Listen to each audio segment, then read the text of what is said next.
What up? What up? What up? What up? What up? What up? What up? Y'all hear me? Welcome to Blues News. You know who it is? It's the big homie Bluminati. What is good? What's good? What's good? Mike, check, check, 1, 2.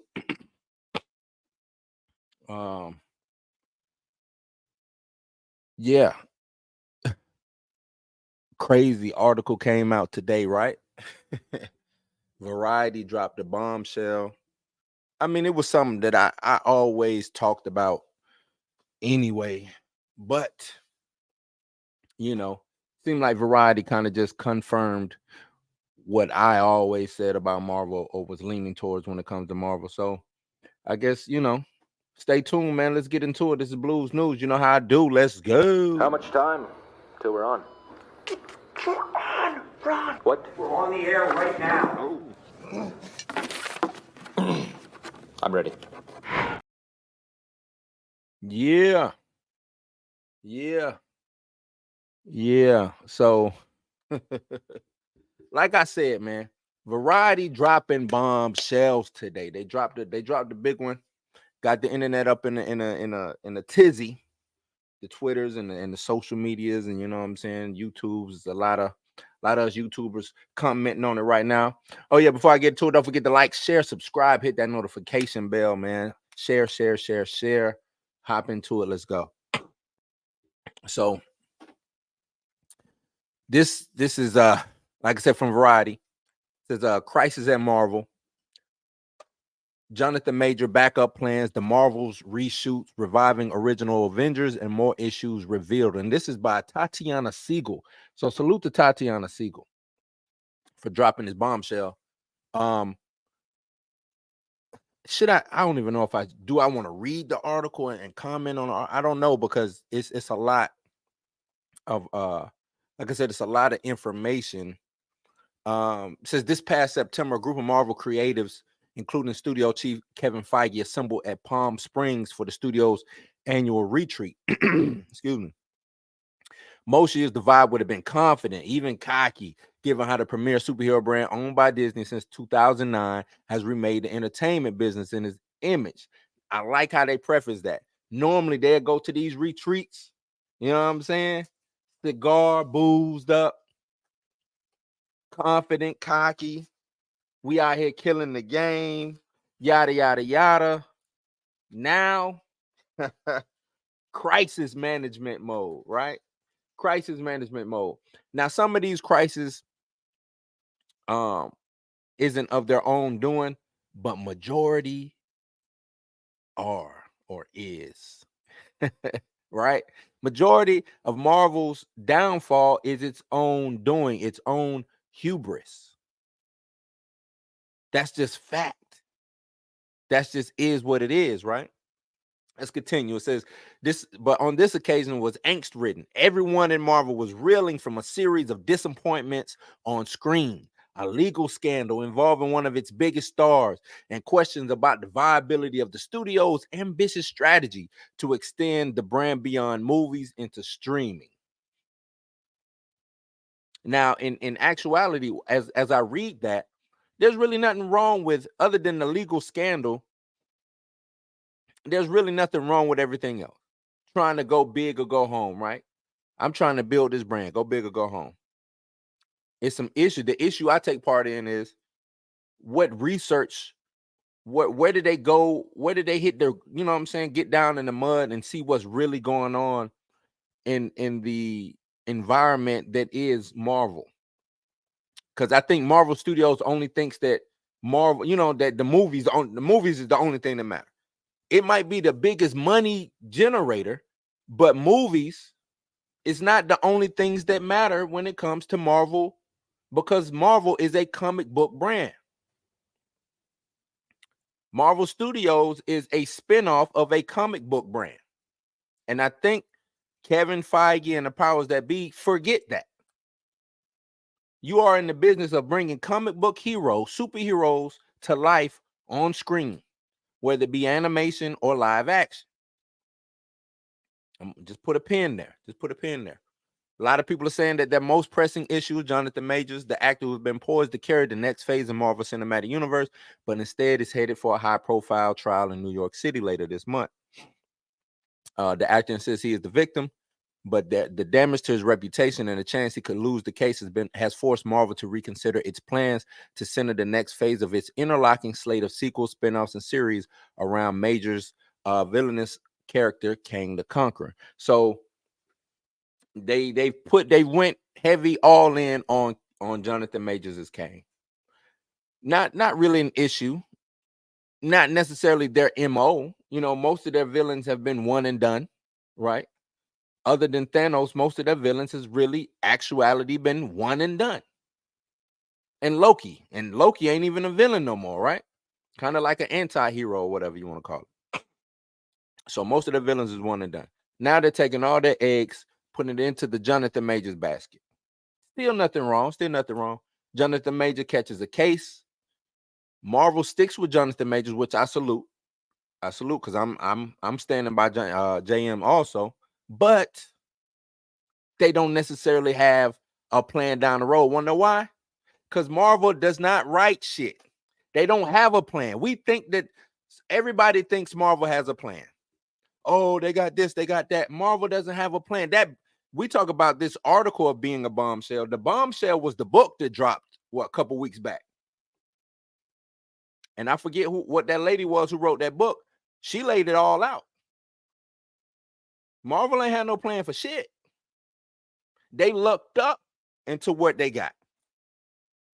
There was no Infinity Saga in sight. Joss Whedon snuck Thanos into that movie. Then it made them go, oh shit, Infinity Stones, let's do something. You know what I'm saying? But guess what? Joss Whedon is what? He's a comic book writer, a creator. He knows the comics. He knows what's going on. After Joss Whedon, Russo brothers come in. They do one of the dopest jobs in bringing Captain America and Black Panther, T'Challa, the king himself, to life. Right? But if they didn't have the event of the Infinity Stones, where would Marvel be? If Joss Whedon didn't sneak Thanos in, what direction would the MCU be going? That's what I want y'all to answer. What direction would Marvel be going? Because from what we understand from what's going on now, the shit is array because they don't have the proper tutelage. They don't have the proper creators in place to keep shit afloat. They kicked them all out. I won't say they kicked them all out, but once the movers and shakers, the people who know what's going on left, they reverted back to not knowing what the fuck is going on. Let's get back to this article. It said, at the gathering in Palm Springs, executives discussed backup plans, including pivoting to another comic book adversary like Doctor Doom. But making any shift would carry its own headaches. Majors was already a big presence in the MCU. Excuse me. Including as the scene-stealing antagonist in February's Ant-Man and the Wasp: Quantumania, and he has been positioned as the franchise's next big thing of Loki, in this season of Loki, particularly in the finale, which airs November 9th, and sets up Kang as the titular star of the 5th Avengers film in 2026. Let's stop right there. They were ready, or in this meeting, in this retreat, they thinking about switching over to Doctor Doom, which I think would be dope, but it would be premature. Well, not necessarily premature, because I think it's been, if you want to go back and like Black Panther, Wakanda Forever, if you think about that movie seems like Doctor Doom might have been involved in that movie. If you know what I'm saying, if you try to dissect that movie, Black Panther, Wakanda Forever, so I think it's ways that they could sneak Doctor Doom in here. And I really think with them saying that, with what's come out in this Variety article, Majors is done. Majors is done. I'm not saying that. I'm not applauding that. And I say that with angst. I don't want to see Majors out at Marvel, but I think I think he will be out at Marvel. I think he will be either recast or set aside, right, until everything, because it would be as of right now, because they don't really have a plan. This is what they do. They go up there, they write shit on the whiteboard. Oh, the fans will love this. We can get some clicks and likes, because that's all Hollywood is about now. It's not necessarily off of return, off of investment. It's just clicks and likes. What can be, you know what I'm saying? What clicks on social media? How many hits did we get for that? We good. They don't really care about the money. Seems like, I don't know. When you set up, when Disney is the money machine behind you, do you really care about a return off investment? But the thing is, now you gotta care about a return on investment, because even big Disney ain't making the money that it was once making. They not the giant, you know what I'm saying, as big of a giant as they once was, right? But so they write the shit down on the whiteboard, then they present it. Oh, we got this phase, that phase, that phase, and then really ain't shit in the works, because they don't know what direction to go, because they don't have the creative mind to even figure out how to do this shit. Think of everything that's came out in the past after Endgame. None of that shit really connects. None of it matters. You know what I'm saying? Nothing really touches on anything. The only season 2 we got is Loki. Right? They didn't even think about a season 2 of Wanda. They haven't thought about a season 2 of Moon Knight or anything like that. They fucked up Black Panther by not recasting T'Challa. So now that IP is dead in the water. They don't know what the fuck they're doing over there at that studio. They don't. Hate to say it, they don't. We keep giving Kevin Feige this genius stamp. Is he? Is he? Is Kevin Feige this genius? Because he surrounded himself with some idiots, if that's the case. He hasn't went and got the best talent, if that's the case. Let's get back into it. Says Marvel. Now, this ain't even coming from me, but this is the same sentiment that I got. Says Marvel is truly fucked with the whole Kang angle. Says one top deal maker who has seen the final Loki episode, and they haven't had an opportunity to rewrite until very recently because the WGA strike. Now, I'll give them a pass on that. If they do have any kind of foresight, they really couldn't hop onto it because of the strike. But the strike, as long as the strike lasted, it's still recent. The strike is a recent thing, right? So did they have foresight before the strike? Highly doubt it. I think the strike gave them the opportunity to look at shit, to look at the dumpster fire that's going on over at Marvel Disney, and say, oh shit,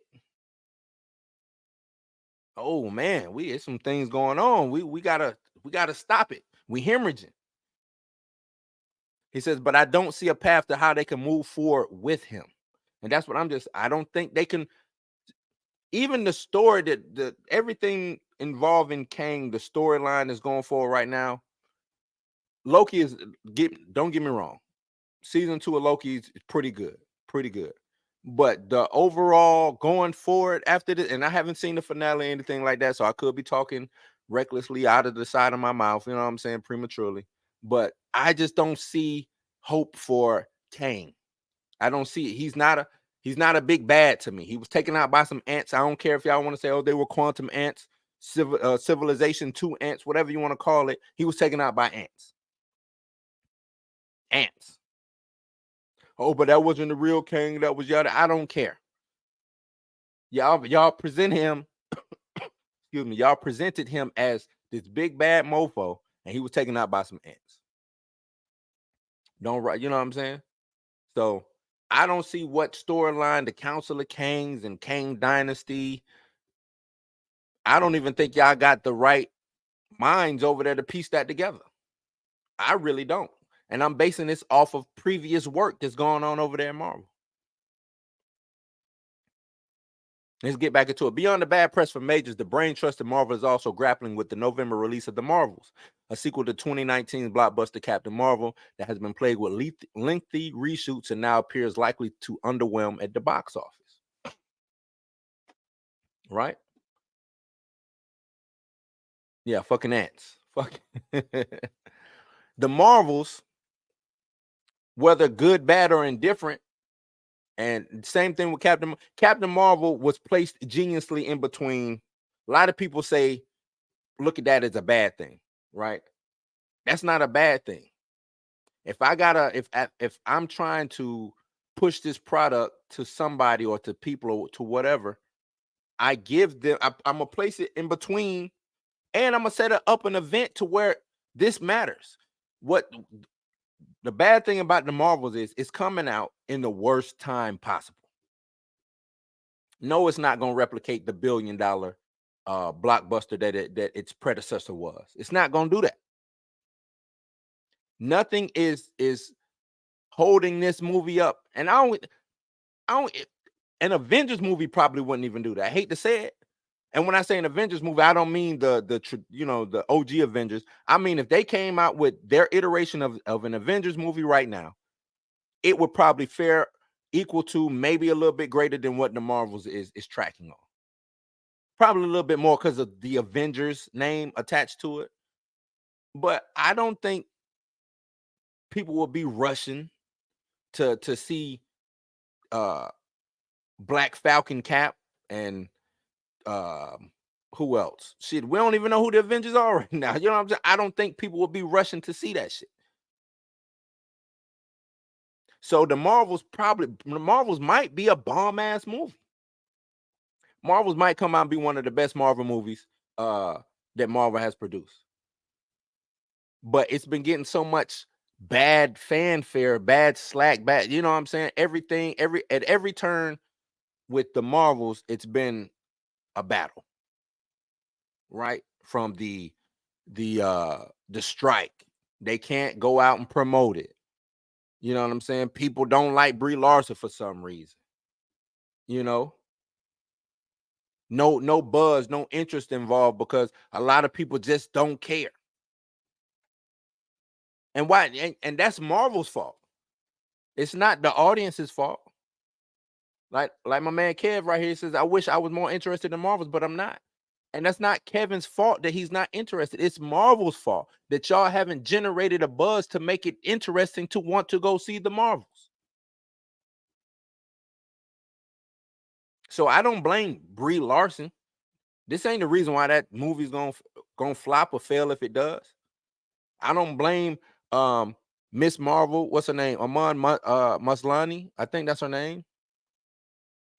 Nor do I blame fine ass Tiana Paris. It's not her fault. It's Marvel's fault. Y'all didn't do this right. Y'all made the budget ballooning $200+ million budgets. Oh, and we're gonna get into budgets in this. Let's keep moving. This is an unprecedented turn of fortune for a company that has enjoyed a nearly uninterrupted string of hits ever since it started independently producing movies with 2008's Iron Man. That wildly profitable run culminated in $2.8 billion success to 2019's Avengers Endgame, and a high watermark for the studio that earned nearly $30 billion over 32 films. $30 billion over 32 films. That's damn near $1 billion a film, right? Damn near. So I mean, so that's not a bad run. Not a bad run. And I will say this: you should have ups, and it should be. I mean, you could be on the high and then come down, but you know what I'm saying. Normally, you try to course correct if a plane is flying, you know what I'm saying. If it gets below altitude, the pilot course corrects to get back, right? Or if it's veering off track, the pilot course, like if you hit autopilot, and let's say the plane, you know what I'm saying, start going this way, even 1 degree off will set you depending on how far you're traveling. 1 degree off from your destination will put you hundreds of miles away from your destination. Marvel has not tried to course correct whatsoever. Marvel basically said, we are bigger than the fans. We don't care what you want. This is what we want to push. This is what we want to push. I don't want to sound misogynistic or anything like that, but in a male-dominated brand, you wanted to push females. Oh, we got to get the female audience. Make that make sense. I don't know. Know your audience. Isn't that business 101? Know who you selling to? Know who's buying your stuff? Know who's showing up for you? I don't know. Maybe I'm stupid. Maybe that's me, man. This is another quote. Said the Marvel machine was pumping out a lot of content. Did it get to the point to where that was just too much and they were burning people out on superheroes? It's possible, says Wall Street analyst Eric Handler, who covers Disney. The more you do, the tougher it is to maintain quality. They tried experimenting with breaking in some new characters like Shang-Chi and Eternals with mixed results. With budgets as big as these, you need home runs. You got to have a home. If you putting out a budget 200 plus, you got to hit a home run. And when that one doesn't do it, you got to say, oh shit, what did we do wrong with this one? So we can, because if you're going to keep pumping $200 million movies out, you got to see what is wrong. Why we not hitting our mark? Why we not hitting our mark? The Marvels, which opens in theaters November 10th, will struggle to get the ball past the infield, at least by Marvel's outside standards. The movie was cost $250 million and sees Brie Larson reprising her role as Captain Marvel. It's tracking to open at $75 to $80 million, far below the $185 million Doctor Strange Multiverse of Madness took in domestically in its debut weekend last year. This will be directed by Nia DaCosta. But instead of seamlessly building on the success of Captain Marvel, this movie resulted in 4 weeks of reshoots to bring coherence to a tangled storyline. So they had to do 4 weeks of reshoots, which is normal. But if you go back and read the book, the reason why they do all these reshoots, because they don't have a script. Oh my God. There's no real definite script. VFX can't do shit because they don't know what to do shit for. Right? If I'm a VFX guy, and ain't no script because reshoots is going to be happening regardless because supposedly that's into the budget already. But how can I do any kind of production? You know what I'm saying? If I want to get ahead on doing production, let me add the VFX and things like that in. I can't do it. Guess what? Because ain't no fucking script. So every day of shooting, they basically shooting from the hip. Freestyle. That's crazy. Because I was saying earlier that they flew too close to the sun. They thought they could do anything and we would buy it. Now they getting burnt on some Icarus shit. You right. They Icarus out here. What up, Trav? Appreciate it. Yeah, I'm good, bro. I'm good. The issue has been inaccessibility. When the storage you're setting up is behind a paywall to a service not everyone has, the casual moviegoers, look, you preaching, bro. You preaching. When you have these stores behind that paywall, and let me tell you this, I don't have an issue with it behind a paywall. Give it to those who pay for it first. Once that season is over, give it to ABC. Make that a habit. Make it a habit. Marvel Mondays, ABC. You know what I'm saying? And drop whatever season of what it was, Miss Marvel. I know they did it with Miss Marvel, Secret Invasion, things like that. Start doing, make that a habit. That way, like you said, the casual moviegoer, the casual fan can know what's going on. Know what's going on. But it's gotta be quality. It's gotta be quality. Says if you're directing a $250 million movie, it's kind of weird for the director to leave within a few months to go, says the source familiar with the production. That's saying in regards to Nia DaCosta leaving during still filming. I think it was still in post-production. She left to go do another movie that she's working on with Tessa Thompson, a drama called Hita. I want to say that I don't think that that's necessarily a bad thing. But maybe she's not used to the Marvel way, right? The Marvel way of having no script. Now we in post-production. Me as a director, what can I really do? What can I do? Let me go. While y'all decide that, yes, I'm gonna go over here. I'm gonna fly to London and start working on some shit that I got a script for, a definite script written in stone for. You feel me? Even the people with Disney Plus are getting overwhelmed and deciding they'll pass on watching a certain show, which was absurd to think upon it. Yeah, it's just a lot, man. It's just a lot.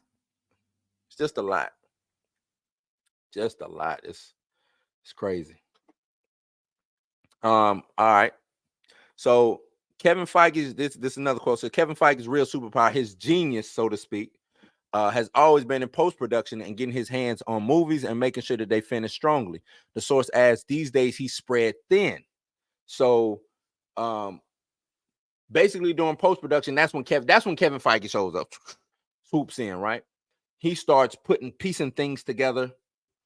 You know, because one thing I give Kevin Feige, he's a comic book nerd, he's a comic book geek. I believe that wholeheartedly. But like they said, him being spread thin, I don't think swooping in during post-production is the best thing to do. Me, myself. By that point, what's shot is shot. And if you don't like what's shot, you now have to do these reshoots. So to cut down on reshoots, so to suit and feed into what your thought process is, what needs to happen, start from the beginning, Kevin Feige, or have somebody, your right hand guy who you trust, to go in there from the beginning and make sure everything is everything. Reshoots happen in Hollywood all the time, so I'm not mad about reshoots. But they said that Secret Invasion, they had to reshoot the whole damn show. The whole show. That show was a $200 million budget. Why was that show $200 million? Why? The last episode? Come on, get out of here, man. Get out of here. They go into detail about the VFX, how they were ran ragged and running thin. They had to unionize. Said there was at least 10 scenes where the visual effects had been added at the last minute and were out of focus. This is when they're talking about Quantumania. It was insane. I never seen something like that in my entire career. Everyone was talking about it. Even the kids of the executives were talking about it. They said that they did a private screening of Quantumania, and they saw that the CGI was just horrible, bad, and everybody was talking about it. But one shit they could do, because it's ready to go, and it's ready to be sent out to the theaters and stuff now, right? Said they had to do a schedule swap with the Marvels. I guess Marvels was supposed to come out before Ant-Man, but Ant-Man ended up coming out first, which they said was done already for the most part, but it had all this unfinished things, VFX and all of that. You know what I'm saying? But they put it out anyway. $200 million budget. Why are all these comic book movies $200 million? I don't get it. But so the VFX was ran thin, the workers anyway, and they voted unanimously to unionize in September, which started the trend. Everybody wants to unionize now, and I'm with it. Get your money, right? To quote one of them, they said the year 2023 was the straw that broke the camel's back. The pay and long hours at Marvel was the reason we had to start our unionization process. The conditions were completely unsustainable. That's what they said about the VFX. They just couldn't work the way Marvel wanted them to work, with the pay, long hours, last minute changes. Like, I'm pretty sure that shit gets bad. Travis says, just realized I had the word characters 3 times perfectly lined up in the column. Off topic, but you look a bit like the pros. I don't know who that is. I don't know that. I looked that up. Ray Barbie. I looked that up. Travis says, agreed, Kevin. Agreed at Kevin. It's baffling that a sequel to Captain Marvel is being released. That depends on you seeing 3 full seasons of television to understand it. Only one of which having Marvel in the title. Yeah, that's true. That is true, man. That's true. What I really want to get into, which a lot of people were talking about, was the Blade situation. Where can I find it in the article? But it was a Blade situation. And this is what I mean by people not really knowing what's going on with their core audience, right? Where is it at? Because they start talking about quality. Okay. Case in point, the Blade reboot with Mahershala Ali signed on for the eponymous role of the vampire. Things look promising for 2023, but the project has gone through at least 5 writers, 2 directors, 1 shut down 6 weeks before production. One person familiar with the script says that the story at one point, they say that the story at one point morphed into a narrative led by women filled with life lessons. Blade was regulated to a fourth lead, a bizarre idea considering that the studio had two-time Oscar winner Ali on board. So you're going to get this man, two-time Oscar winning Mahershala Ali, to play Blade, the savior of Marvel, not just of Marvel Studios, the savior of Marvel, right? And regulate him to the fourth lead to be overshadowed by some women.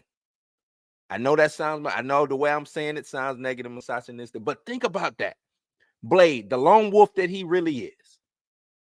Then you want to do a narrative involving women filled with life lessons. This is Blade, vampire hunter. I don't give a fuck. Every suckhead gotta die.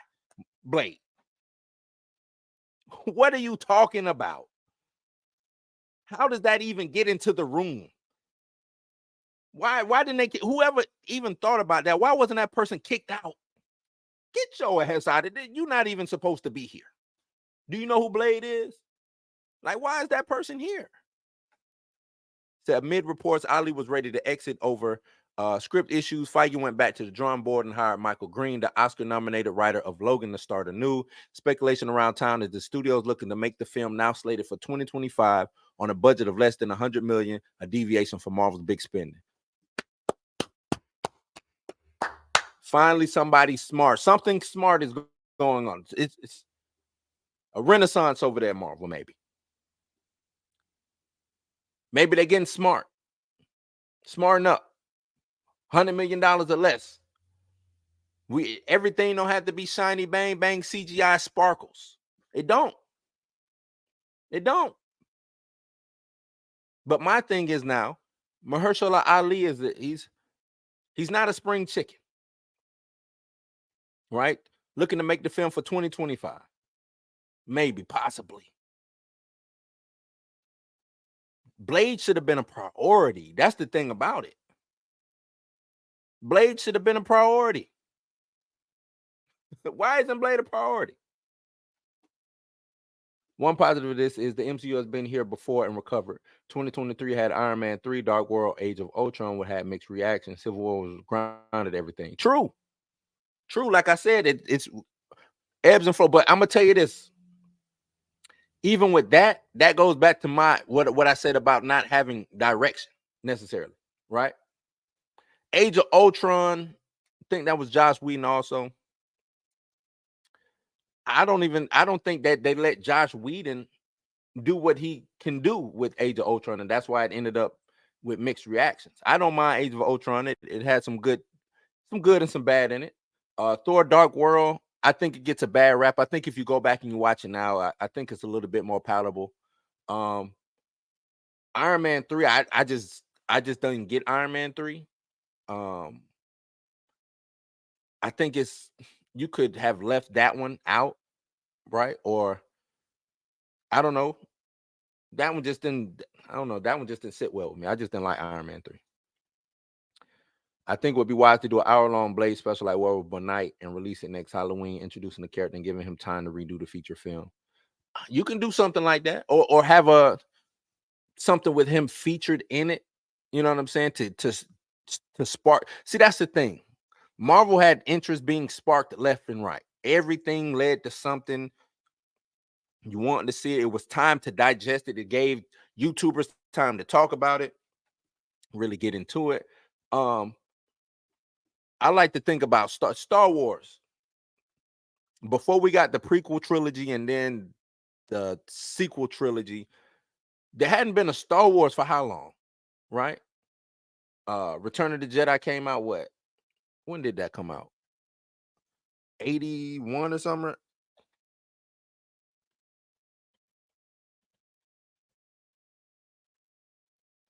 Maybe 80. I know it was 80 something. 83. 83. 83.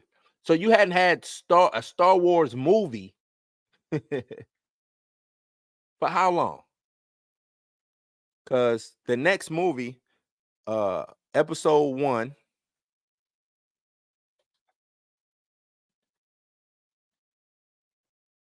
came out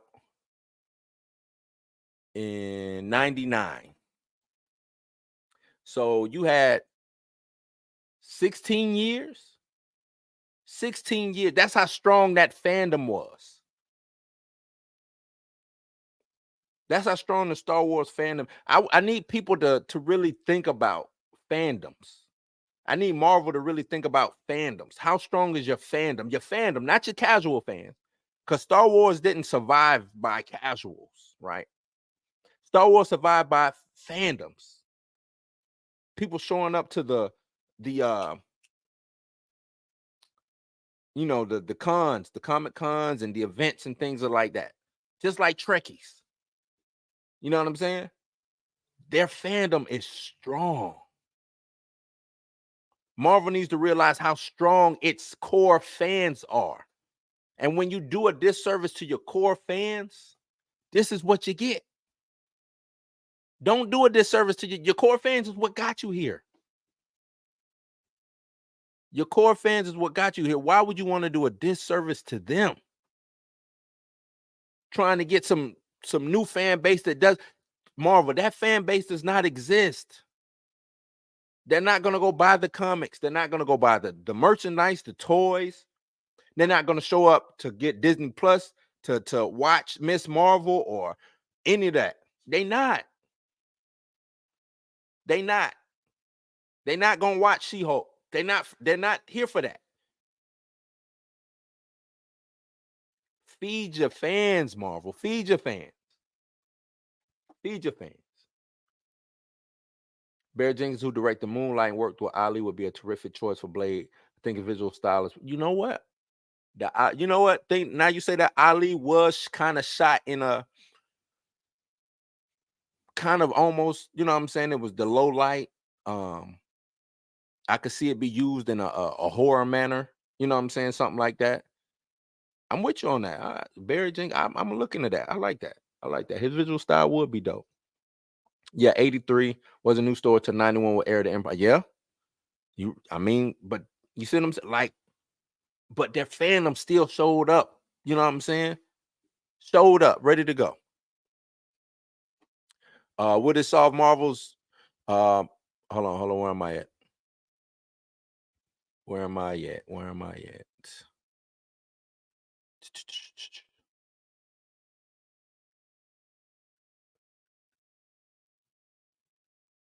Okay, here we go.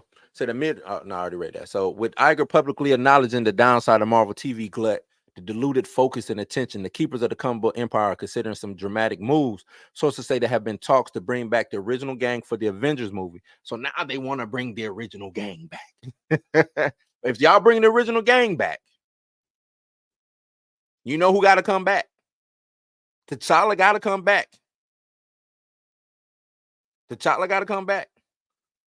They're saying this would include reviving Robert. So if they're gonna revive Iron Man, if they're gonna revive Scarlett Johansson, T'Challa has to be revived. He gotta be. He gotta be.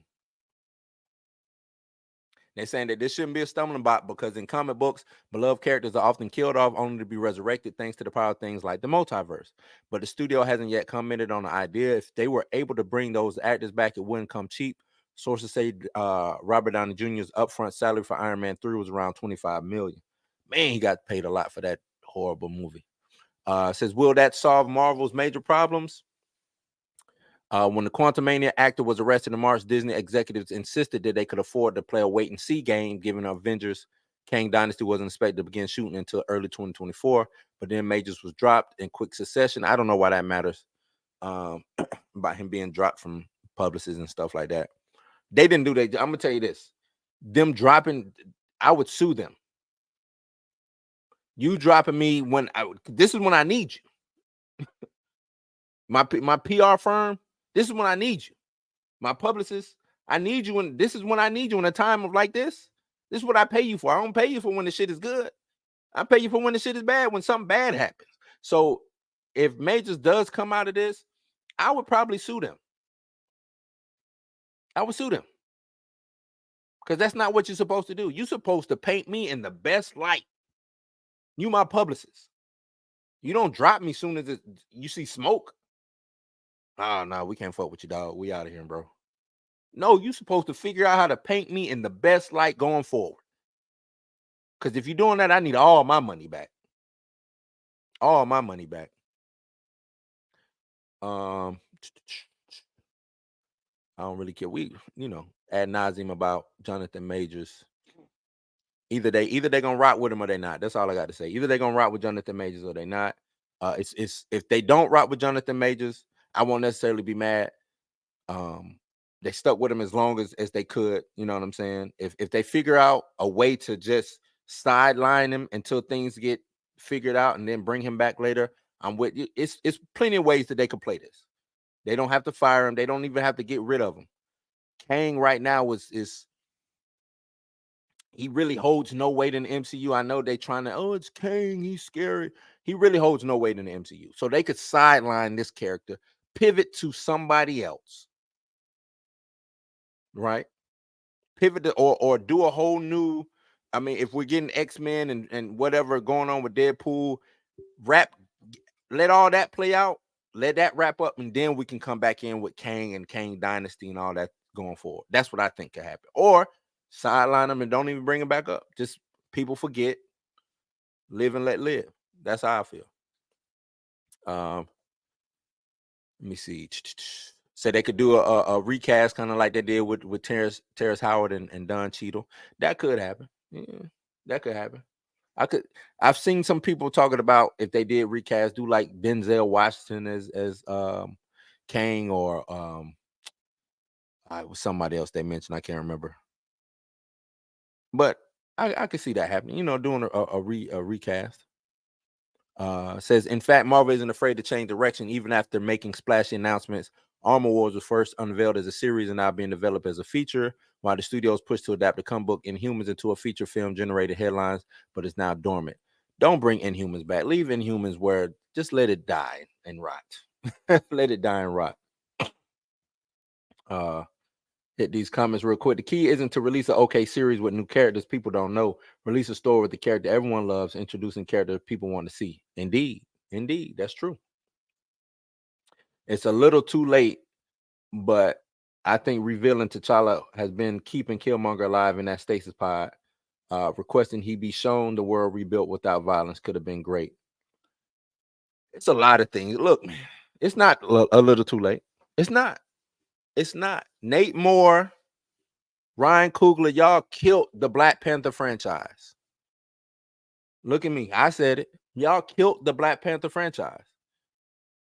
I don't think y'all knew what the fuck y'all was doing. I really don't. Oh, and I don't think that y'all, you know what I'm saying, honored Chad in any kind of way.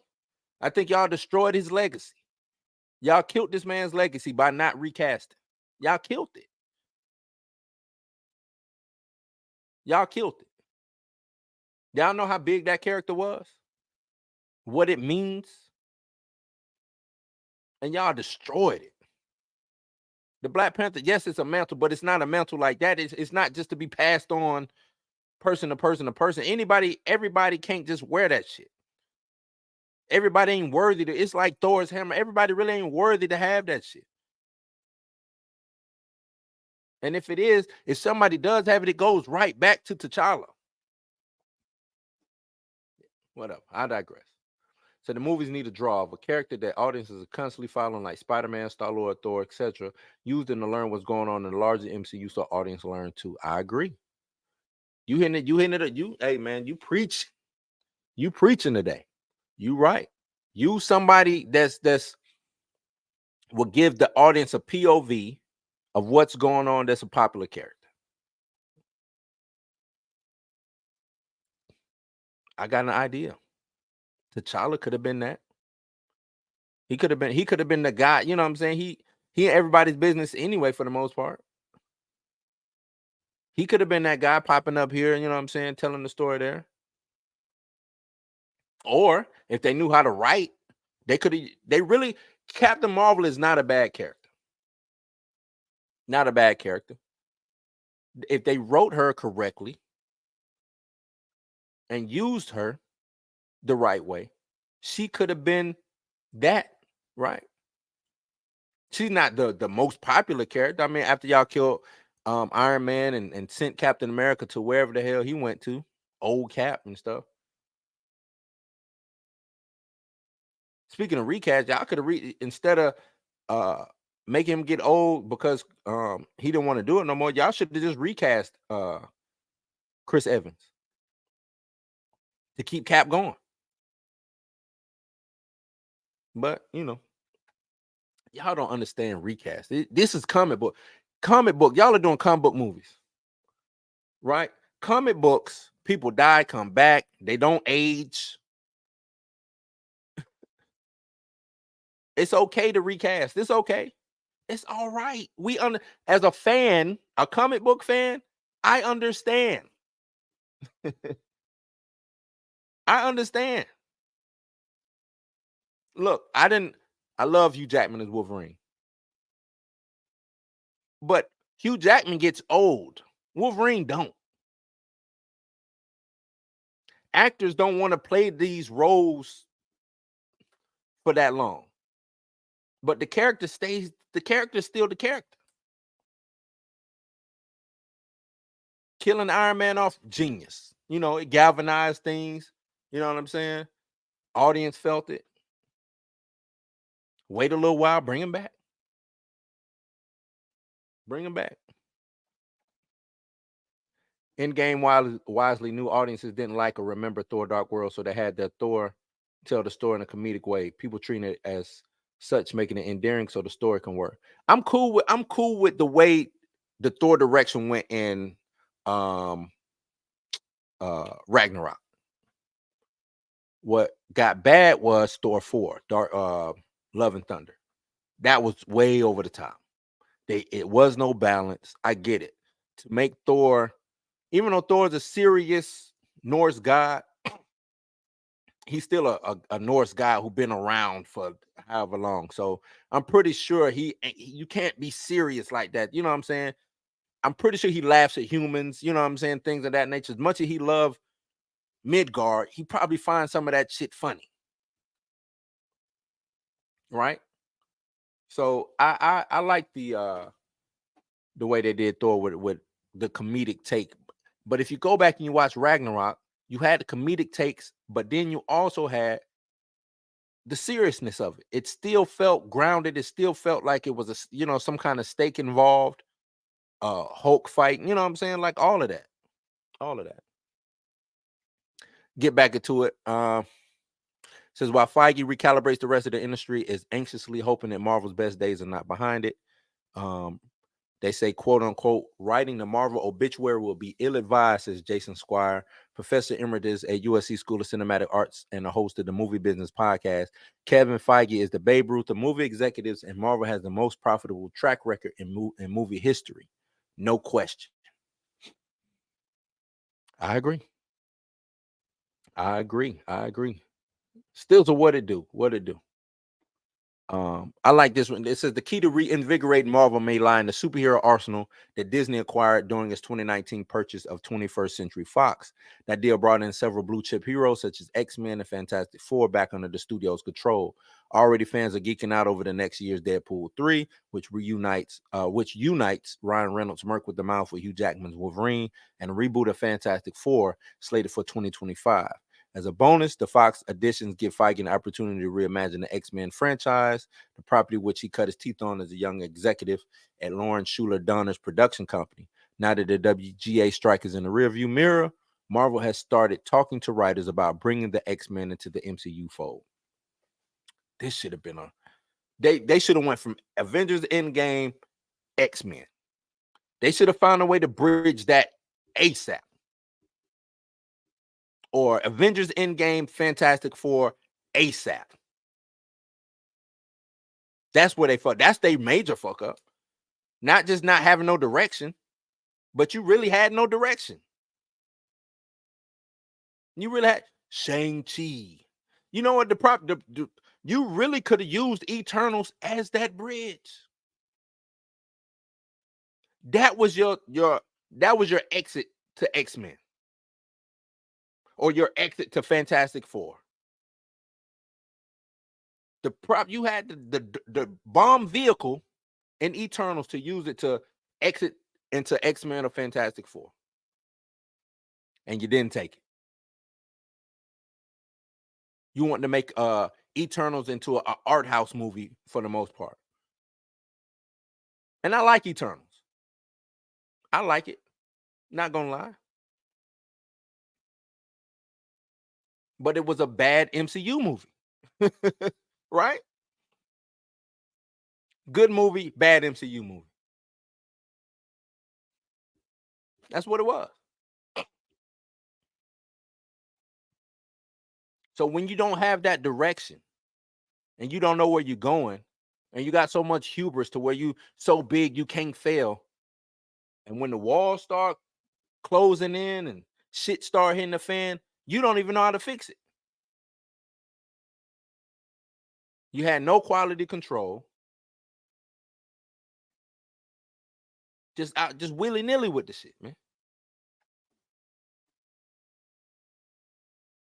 Spider-Man, Captain Marvel team-up movie would work. Yeah, Captain Marvel, the new flying red gold Avenger, being seen as the new Iron Man when she knows she could have stopped Thanos, and he could.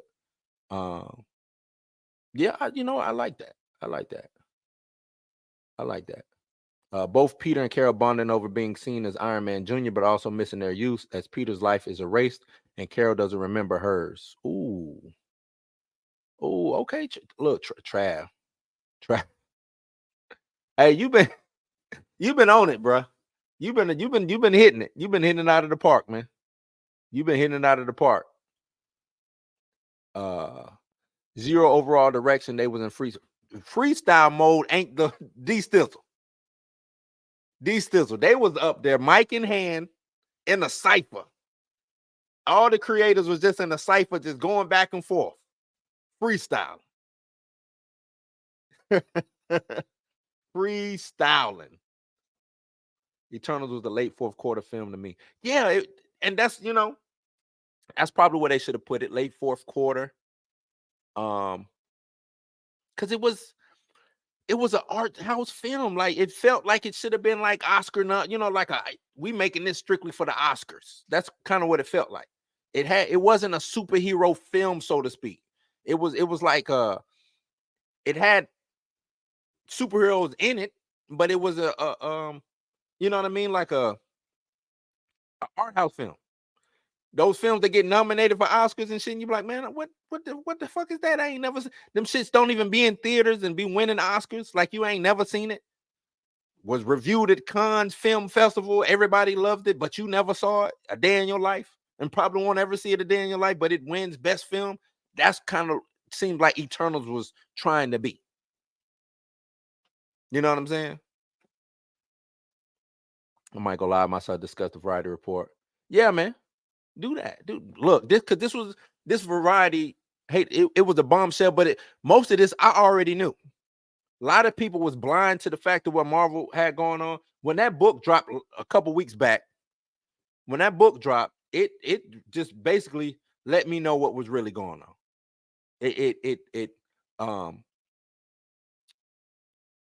It made me confident of what I thought what was going on was really going on. You know what I'm saying? It confirmed it.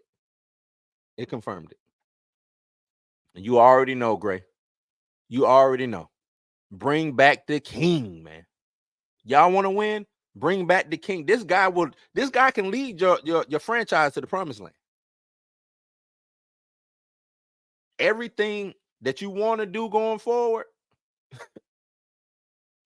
can matriculate through Wakanda and T'Challa. You know what I'm saying? It's so much stuff that can go through T'Challa that would bolster and bring life into the MCU franchise. Easy. I think using the Madam Web movie to reveal she's bringing in Spider-Man's villains to help save Spider-Man, knowing he's the key to stopping Kang would work. Hence why Vulture recruits Morbius. If there's a way that they can, other than just those Spider-Man, Marvel borrowing Spider-Man from Sony, if they can actually figure out how to get the Sony Spider-Man universe of movies or whatever, the SPUMU or whatever they call it, if they can figure out how to actually get them together so they can team up and do some shit. I mean, but the thing is, there's no incentive for Sony to do that. Sony really hasn't, other than Morbius, Sony really hasn't missed when it comes to their Spider-Man stuff. Spider-Man makes money hand over fist. Venom made money hand over fist. Both of them. Right? The 3 Spider-Man movies, hand over fist. Sony really has no real reason to go to Marvel and say, hey, man, let's work together. They really don't. Madam Web could be a good way to help Marvel, but we ain't got to fucking help Marvel. Shit, we already letting them borrow Spider-Man. We don't need to let them do shit. I mean, Eternals could have been introduced before Thanos died. All that history was squandered. They don't know what they're doing, these Stizzle. They don't know what they're doing. Freestyle. Instead, Sinister Six built a spectacular 6. Spider-Man's villains coming to his aid, proving to the Avengers he can lead a team. Okay. That Teflon cover that Marvel had is gone. If Variety can do an article like this, then it's open season. Yes. I'm glad you said that, Gray. And the thing is, I don't think they did this to like hurt Marvel. What's her name who wrote this article? Her name is Tatiana Siegel. I don't think she did this to hurt Marvel. I don't think this is a hit piece on Marvel. I really don't. Some people might look at this as a hit piece. I don't think this is a hit piece. This actually might be the best. This might be a PR piece. Marvel can't necessarily come out and apologize to the fans. So we're going to let Variety do it for us for the most part. This is a pity article. This is a pity piece. Have pity on us while we try to fix this shit, please. That's what this is. This isn't a hit piece. This is a pity article. Please take pity on us. Please take, we fucked up, y'all. Please, please. That's what this is. That's exactly what this is. Now we got Adam Warlock after Thanos and those Infinities. Look, they all my thing is, try your best to stick to the subject matter as possible, and you won't have these problems because you already know. See, the thing, when you're freestyling and you don't know the subject matter or you know what I'm saying, and you just freestyling, that's why you don't have direction. Stizzle, Travis, Gray, all of us, whoever's in here watching this right now, for the most part, we probably, if you're a comic book fan, we could write a script right now and come out with some, using the same actors, come out with some bomb shit. But since they want to deviate from what the comic book says, what the original material is, this is what you get. I don't mind you taking that original material, massage it, and remix it a little bit. I don't mind that. I don't think nobody minds that. Massage it, change it up, remix it a little bit. Nobody minds that. But when you Age of Ultron and that shit is totally ain't got shit to, you know what I'm saying, do with what the storyline was, you got problems. I remember watching X-Men Age of Apocalypse. That shit was disgusting. I thought it was disrespectful. Disrespectful. Don't use the storyline title to get me intrigued, and then that's not what it is. I'm coming in thinking Age of Ultron, and it's not Age of Ultron. It's a movie with Ultron in it.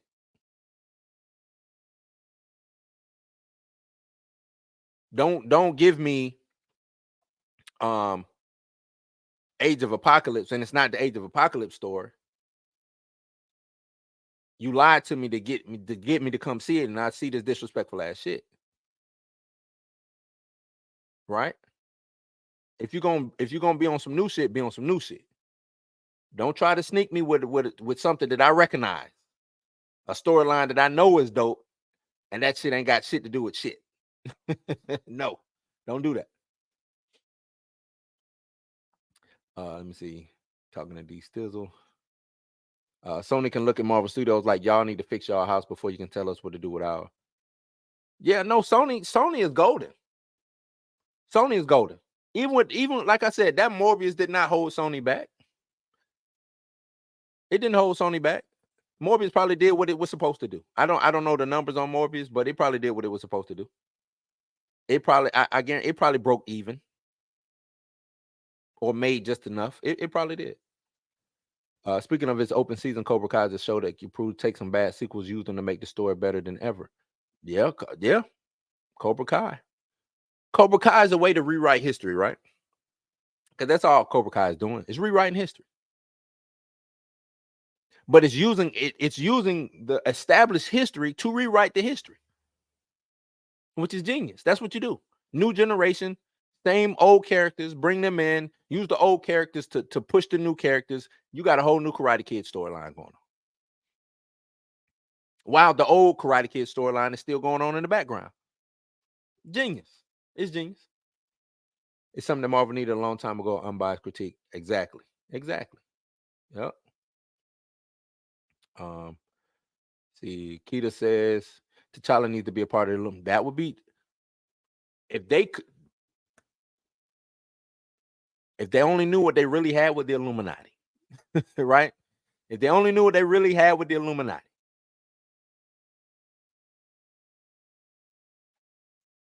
The new Young Avengers is really overpowered. Use that and have them fail miserably while the OGs are taken by Kang or whatever. Stranger's last act, bringing in a variant of Thanos to lead them. Okay. I will say this. The new Avengers or the Young Avengers, whatever you call them, not having them fail, not having them earn their stripes would be a disservice to them. I saw something today. Somebody was talking about Batman Beyond, right? Terry McGinnis. He had to earn his stripes. He didn't just put on that Batman suit and get to work. He had to earn it. He failed lots of times. Bruce was getting in his ass, telling him how he ain't worthy. Oh, nah, I think it was the episode Bruce didn't even let him wear the suit because he wasn't worthy. Bruce had the suit back up in his shit and go out there, old man, bro. You know what I'm saying? Show that. That's how you build the kid.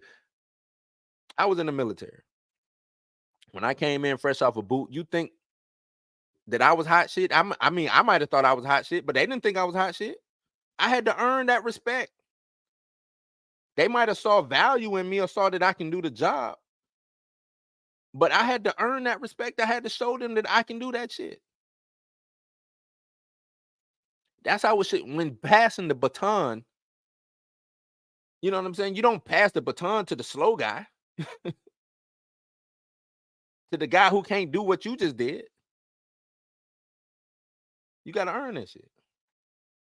The idea that it takes a conqueror to kill a conqueror could be great. This Thanos knows his fate across the multiverse and tells the new team they don't have what it takes to kill him, leading them. These characters have interacted with one another for decades. You can't just plug and play these characters in however you want and expect them to fit whatever plot you choose them to be a part of. Telling you. I'm old school, so New Warriors is better than Young Avengers for me. New Warriors would be you know what? New Warriors would be a dope ass cartoon. Now that you say that, these still that as an animated series, and you know what? Maybe instead of doing what Marvel did this whole time and giving us WandaVision and Black Falcon Cap and Winter Soldier and you know what I'm saying, all of these live action 6-episode, not really getting nothing from them series, maybe they should have went heavy on the animation.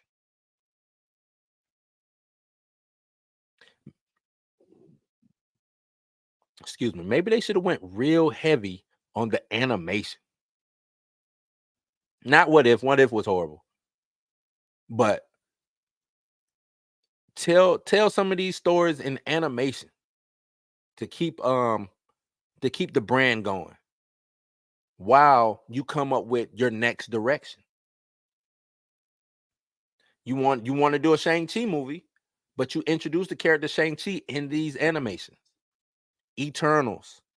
What else was new? Miss Marvel. All of these things that you want to go forward with, or that you think is viable going forward, do a test run with them in animation.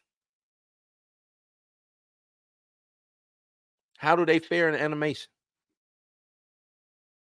Right?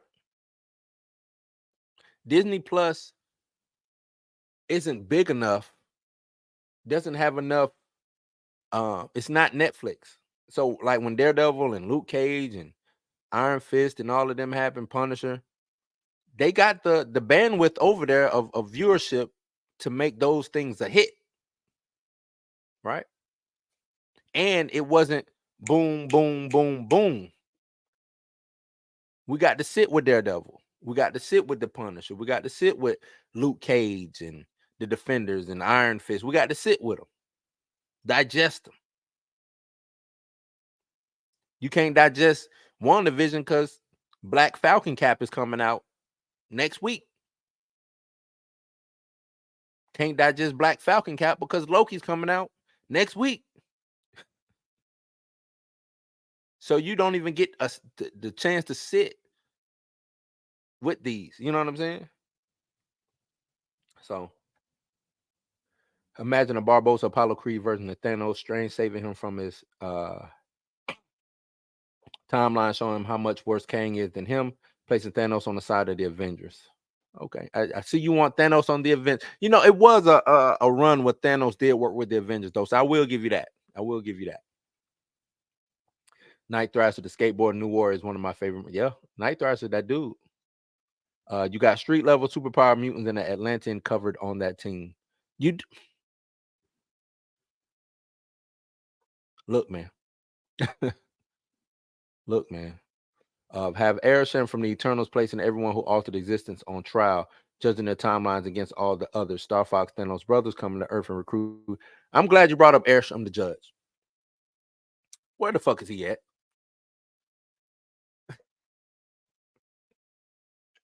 How long has it been since the Eternals came out? Since that movie came and Arishem the judge showed up and didn't nobody give a fuck. Oh, what's that in the sky? A big fuck that. He's gone. You know what I'm saying? Like, that was there any consequence to any of that shit? Let me know. Let me know, was there some consequence? It's a big celestial head and face, arm poking out of the what ocean is that? Pacific? Indian Ocean? I don't know, one of them oceans. Ain't heard nothing about that shit yet.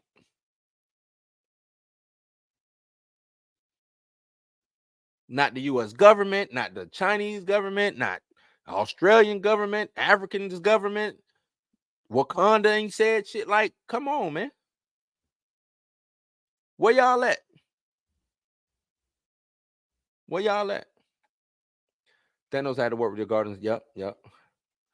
Dre said, bring in Galactus and Franklin Richards and rewrite the universe from scratch. You don't even need them to do that. Just get the get something familiar, because now we got to explain who Galactus and Franklin Richards is. We know what the Infinity Stones is about. Get the Infinity Stones. Let's do a snap. Rewrite everything. I even like the Arishem the Judge situation. The Celestials. Let's get them to use the shit that they got. Right? It's ways to rewrite and get around the shit. I know they painted themselves in the corner because they didn't even know that they was painting backwards into the corner. They just thought, shit, we painting. This shit looking fly, dog. Boom, back right into that corner. Couldn't go nowhere. And all their writers did that shit. Every last one of them. Painted into a corner. I remember when they started doing this multiversal shit, I said they were going to paint themselves in a corner. Go back and look at some of my old shit. I said it. I said the multiverse is going to be their downfall. And it is. The multiverse is and this is reason why I say that is because I said it was lazy. I said it was lazy writing. Now, at that time, I didn't know why I was saying it was lazy writing. It just seemed lazy to me, but now we know why, because they was freestyling. What better way to not have accountability for some shit than to have the multiverse where at any given chance I could say, oh, we're going to pull this person out, pull that person out. We can kill that person because it don't matter, because that was the universe. That was the universe 617's version, and this is the 1081 version and such and such. Like, it's all lazy writing when it comes to the multiverse. Multiverse, it should be a contained thing. Contained. It shouldn't stretch a long period of time. Crisis on Infinity Earths, contained. Secret Wars, contained. All that shit is contained.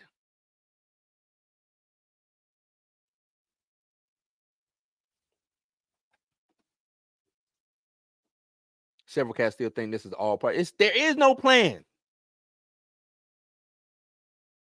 Variety confirmed that there's no plan. The book that dropped from the woman confirmed there is no plan. There never was a plan. There never was a plan.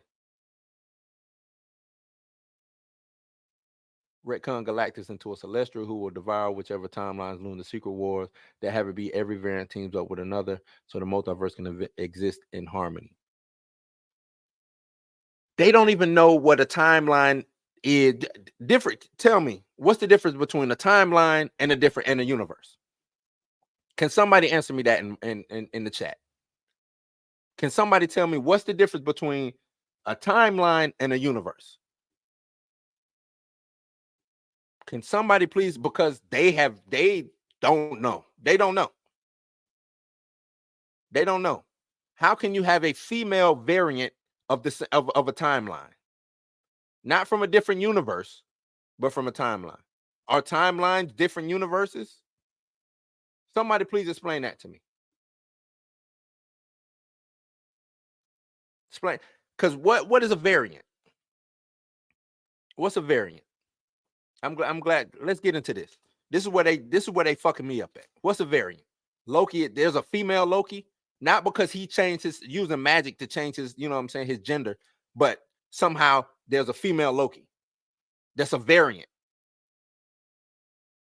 How are you a variant if you're from a different universe? You're not a variant. You're that universe's you. But then we're talking sacred timelines. Is a different universe or is a timeline? Because Loki getting the Infinity Stone and doing something that he shouldn't have done in said timeline, that's a variation in time, right?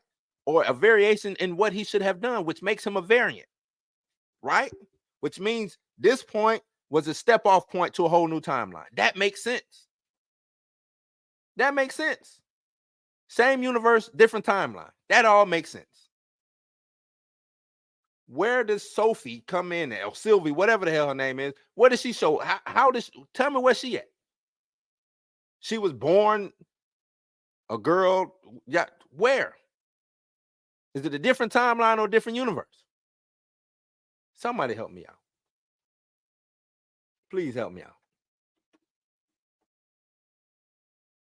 Because if that's the case, if that's the case, what Captain America and all them did should have created variants everywhere, diverges in time and space.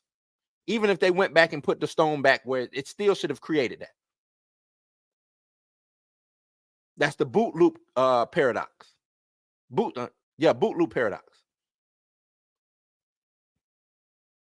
I'm all into time. Chronography is my shit. I'm all into it. They need to go read up on some shit. The alternate timeline was a Nexus event and different universes in another galaxy on the same sacred timeline. What? Alternate timeline was a Nexus event and different universe is another galaxy on the same sacred timeline. Okay, so you're saying one big timeline, different universes. So if time was water, it's all flowing, but it's feeding different universes. I'm with that. Water feeding into these different universes, i.e. time. So every tributary from this river of time, right, has a universe on it. I think that's what you're saying.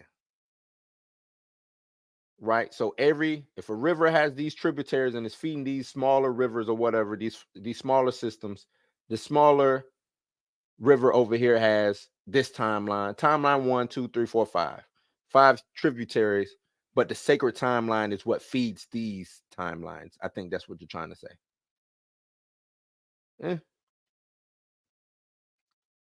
Gracious, that's what I'm saying about Loki. He's just earlier in the same timeline. They keep merging separate concepts in the MCU. They tried it with magic and science. Yeah. Timelines are accessed through science. Multiverses are accessed through magic. Best way I can. But okay, wait. Multiverses you get through magic, timeline through science. But time and the universe, because it's just space and time. The universe is space. That's what you inhabit, right? That's where you are, space. Time is what flows through you. That's what makes you age and grow and things like that. Time is constantly moving. A universe can be stagnant. It could stop, right? Time never stops. Time never stops. I want you to think about it like that. Time does not, you can't stop time. If you really think about it, you can't stop time, right? But a universe can be destroyed. Let's say that. But even with that universe destroyed, time still happens. If y'all could, I just want to throw that out there. Because MCU Earth was designated 199999. They started calling it 616, and that doesn't make sense because two Earths can't have the same designation. Right. True. 616 is the Marvel Comics version of, so I'm with you. Most variants should look identical too, but they ignored that. And right, that de-stizzle. There we go. This variant might have a scar because what he deviated from caused him to lose an eye, but the essence, they say matter cannot be created nor destroyed. And that should be through every universe. So if there can't be reason why there can't be a female Loki, because Loki should be constant in every universe from his inception, right? From his inception. Once if Luffy had a different child, let's say Luffy's child, Loki's mom. I can't remember who Loki's mom is. Loki's mom, let's say Luffy didn't get with her, got with somebody else. Same thing happened, but it ended up being a girl. That's not Loki no more. That's a whole different entity, whole different essence. It's something totally different. That is now Lucy or whatever, but it ain't Loki. So that's not a variant. That's a whole different person. A variant is when you make a decision in time, right? A decision in time. If you were supposed to go left, you ended up going right. You just deviated and caused a variant.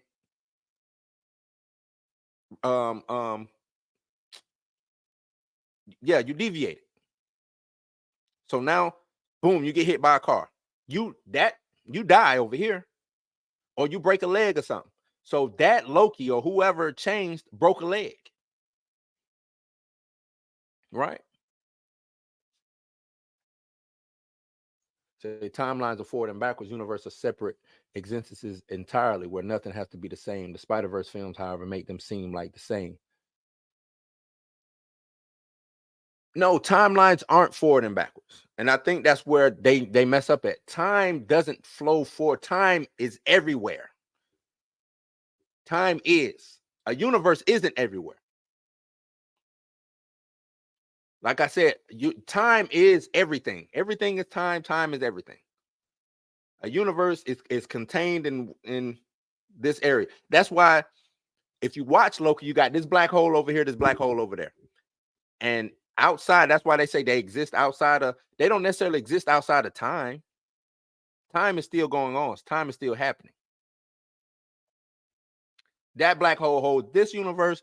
This black hole over here holds that universe. Right? That's how, and I could be wrong, but that's how I view it. Appreciate the subscribe, man. Kevin, appreciate it. So they use it as an excuse to bring in new and old actors as variants. I get it. They don't get it. None of this makes sense. Timelines can intersect, but universes are supposed to be separate and never cross over. Strange in America Chavez being the only characters who can travel across them. That would be false. Right? You say Strange in America Chavez. Didn't somebody else travel through? I could be wrong. Okay, you know what? Let's go back to what if the Watcher. The Watcher can see different universes, right? Now I don't know the way they is it different universes in his timeline, because remember there's Watchers posted everywhere, right? He's not the only Watcher. So I just this is something you got to think about. Now Frigga isn't Loki's mom. Frigga is well shit, Frigga ain't even Thor's mom, really. Loki was adopted. Remember Loki was found. He's a spoil of war. Loki was a spoil of war.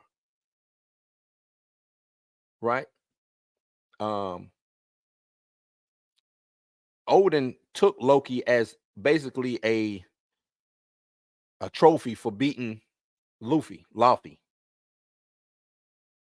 Right? Star Trek Mirror Universe was the first time I saw the variant concept. But I mean, variants exist and it makes sense. Think the reason I say that, you know who does it good? DC. DC does it good. DC is the king of variants. Earth 1, Earth 2, Earth 3, Earth, you know what I'm saying? This is Superman Earth 1, Superman, right?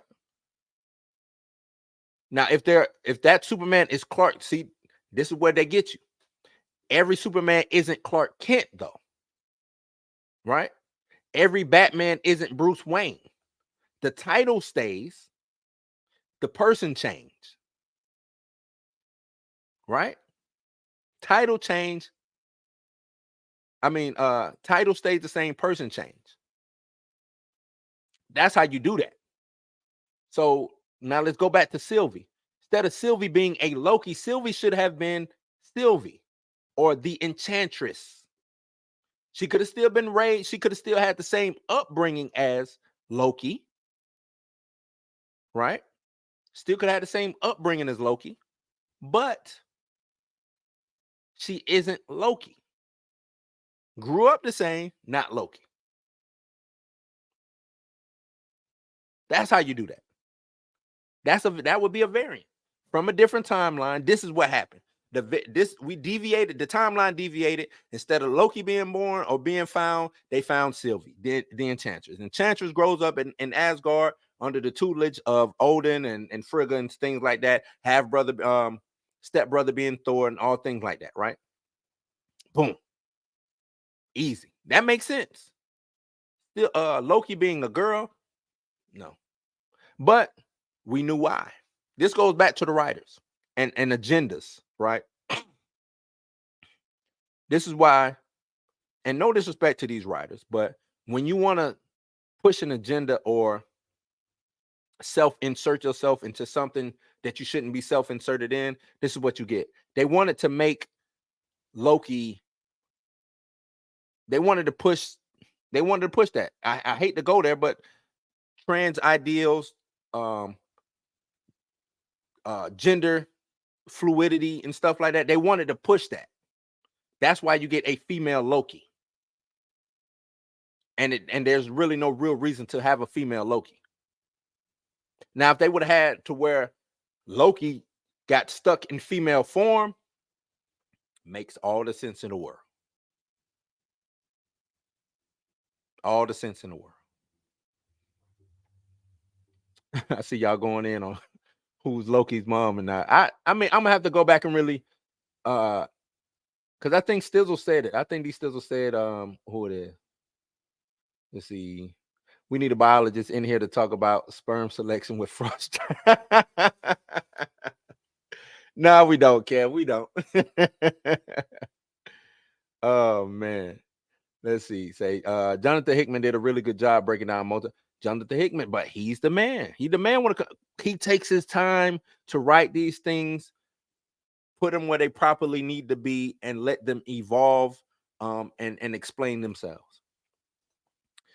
Appreciate for subscribing, Trav. Appreciate it. Let's see. Comic Sylvie was a regular human who got magical powers like the Enchantress, but they called her a Loki variant. In the comics, they call her a Loki variant? Or are you just saying because that was during the was that Dark Reign? Fall of Asgard and all of that. Was that during that? That was during that time, right? See, Neil deGrasse Tyson needs a Disney Plus series to explain this. Yeah, maybe let him explain it. I don't know, man. Maybe let him explain it. I don't know.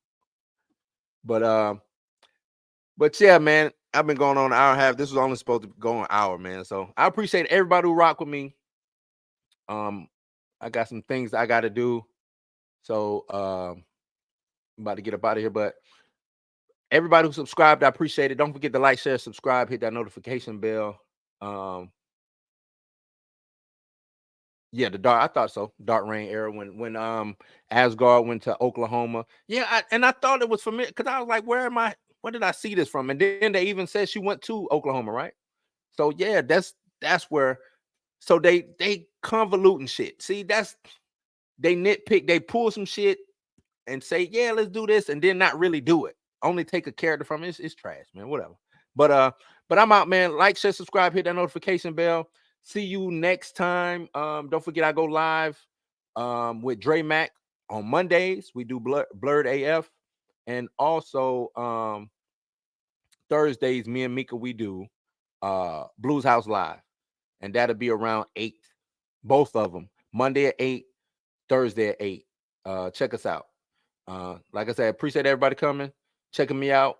Try to do this every day. So turn your notifications on. I'm trying to drop blues news every day. So yeah, peace, nappy hair grease, all of that good stuff, and I'm out.